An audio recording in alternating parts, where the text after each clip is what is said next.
Kelvin Gastelum. This is what he had to say. Fight week. You tell me what your impression is of the statement that we have right here. So let's go ahead and hear it. Do we feel confident that we're hitting 170 this weekend, or do we think maybe there should be a conversation about a catch weight?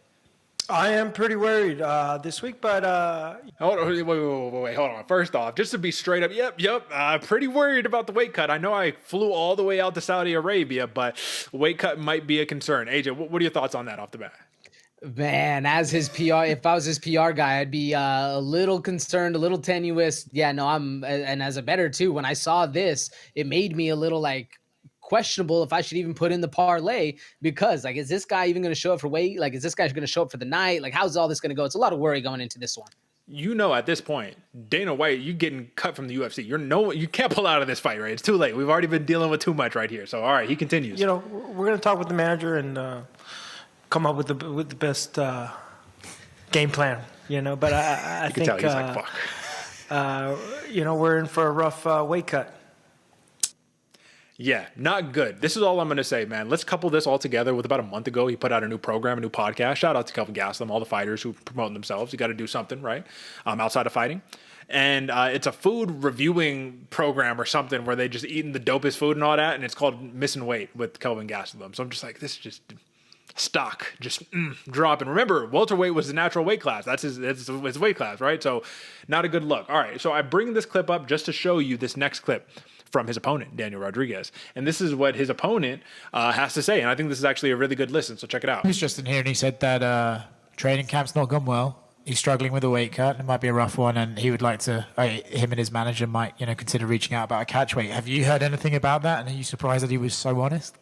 So really quickly, you're a fighter and you hear this from a reporter about your opponent. First off, you're probably, what are you thinking, AJ, in your opinion? What are you thinking?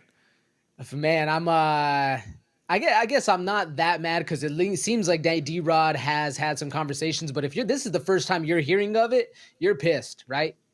But you're also maybe like, yo, I might smirk this dude. Bad weight cut, all that shit. All right, let's go. All right, this is what he got to say. Actually, the matchmakers reached out, and I tried to get it to a catch weight, but I mean, he must be having such a bad fight camp that he can't even make 180.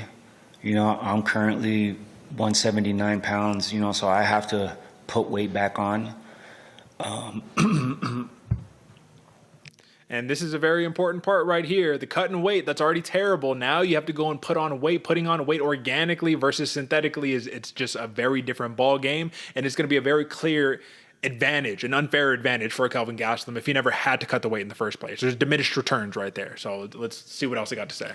It's been 13 weeks since I found out about this fight. I'm sure he has too. So the fact that he's saying that he's having a bad fight camp, it makes no sense, And I feel like it's lack of discipline. I don't know if he's having a bad fight camp or just being lazy and doesn't want to make the weight. He was just in here and he said, listen, that's a fair assessment, bro. I think that's a super fair assessment. So let's go ahead and let's move back to the regular screen right here. All right. D-Rod, he says, Gastelum, you're lazy, not professional, bro. You've known about this thing for 13 weeks, and now you're having a bad fight camp. Well, I'm still game, and I'm in a bad spot because let's not forget, if you're looking at the cumulative records of both of these fighters, Daniel Rodriguez, he's lost his last two. Kelvin Gastelum, he lost his last one. Both of these guys need a victory, and Kelvin Gastelum went so far to say, loser packs their bags. You're out of here, pal. Loser gets cut, like an old school WWE wrestling match, bro. What's your thought, just all this context before we jump into this? And again, talk to the people from a betting perspective on the worry you have on either side. Man, this makes for an interesting one, because that was a D-Rod that was a little like you said, mad, upset about what's going on, but also he was looking shredded, right? He was having probably also just as hard of a time cutting down, going through the motions. Now we get to see him a little bit more mad, and we all know who the gangster that is, D-Rod. So this is going to be a very fun fight. And as far as the missing weight, as at least on Gastelum's side, it's interesting to see, because when you see him talking, you see the little smirk come up. Seems like this was something that was in the play for a couple days, if not a couple weeks going forward. So if that was my opponent, seeing that smirk, seeing the way he phrased it, yeah, I'd be pissed off going into this one. I'm excited to see how this fight goes. Last time I checked, we call this sanctioned cheating, right? The ability to go ahead and just pull that trump card out at the last second and say, oh yeah, I got a little bit of an advantage. But guess what? My back is against the wall. So if you're not cheating, you're not trying, right? You got to just, that's the old Raider way. You know what I'm saying? Shout out. We love some Raider swag over here. But all right, let's actually jump into it, man. And let me pull up the graphic so we can get back to business right here. Kelvin Gastelum versus Daniel Rodriguez. No longer a welterweight bout. Sorry, folks. We didn't have enough time to update the sheet because this is just how rapidly this news has been coming out. But he did open up as a minus 220 favorite, which I thought was a little steep. Plus 180 comeback for D-Rod. AJ, you want to know the current total now? Minus 240 for Gastelum, plus 195 for Rodriguez, and this is after the news of this moving to middleweight. So again, I think that normally this would favor Daniel Rodriguez. Oh, my opponent's having a terrible camp. Weight cut's terrible, right? Except this go around, I think he's actually at a more massive disadvantage, and I don't think that he actually wanted to take the fight. I think that the UFC probably put him in a situation where you got to take the fight, bro. This or whatever other consequences that you can conjure up in your mind. So given that Kelvin Gastelum has an advantage coming into the fight, we know that I personally believe better striker. I think that he's got better wrestling, even though he doesn't particularly use it. And he's more of a OG, crafty veteran of the game. But there's one thing that D-Rod cannot have taken away from him, and that he's game, bro. This dude scraps, and he comes to bring it. So how is that factor going to play in here? Should Kelvin Gastelum be a current minus 240 favorite in this matchup?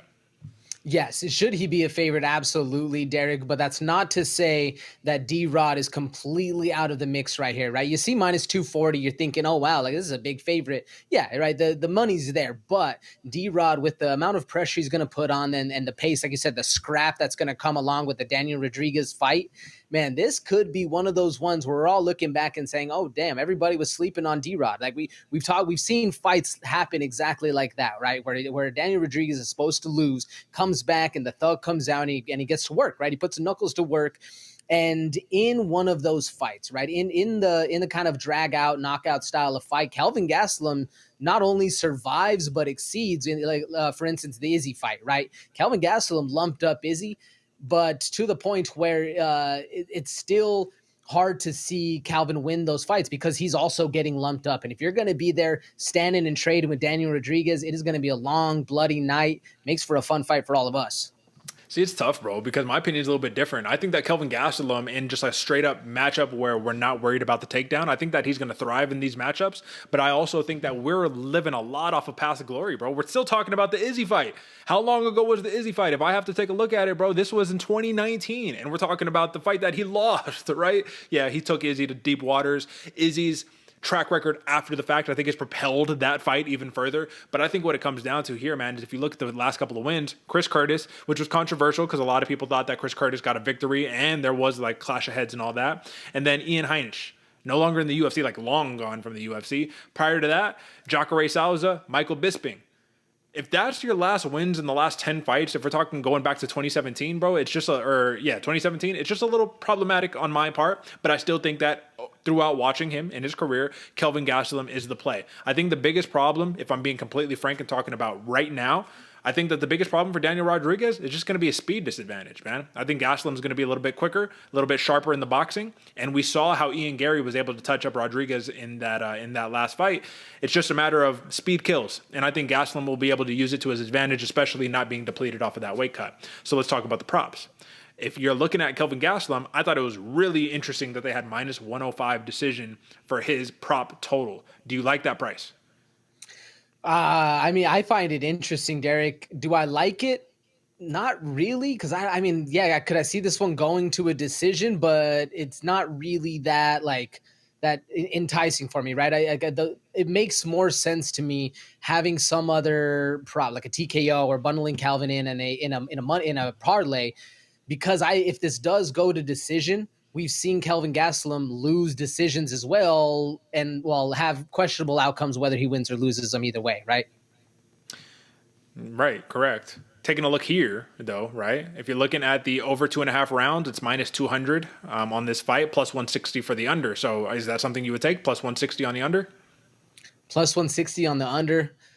No. I mean, I do think this fight's going more the distance, so if you're looking, I would rather take the over out of all of these, even though it's minus 200, right? Might go 2.5 rounds. It still could possibly get finished, but with the unsureties, I guess is the best way to say it, like inconclusiveness of how Kelvin Gastelum's fight get judged, that's what makes me worrisome about choosing a strictly decision for him. I'm really glad that you brought that up, because what I was going to say is let's round all of this out by ultimately saying when you have a weird situation like this in a weird fight card, if you're a smart bettor, are you betting on every fight? No, absolutely not. And I would advise you guys to stay away from this bout completely. Don't touch it. I wouldn't bet Kelvin Gastelum. I wouldn't bet D-Rod, and I wouldn't bet anything other than an over and under because that's a little bit easier to predict. So I actually like the over 2.5 rounds, minus 200 right here. Again, it's going to depend on what the weight cut ends up looking like for weight cut, right? Like I don't even know what that's going to be factoring into, but we'll find out tomorrow morning. As of we're recording, this is Thursday, folks, so let's not forget that. But with that being said, for the purpose of the picks that we are providing here in the head-to-head competition, it's a Bloody Water Podcast consensus pick. Kelvin Gastelum is the play. This is kind of one of those like dog or pass, but this is just a pure pass for me. So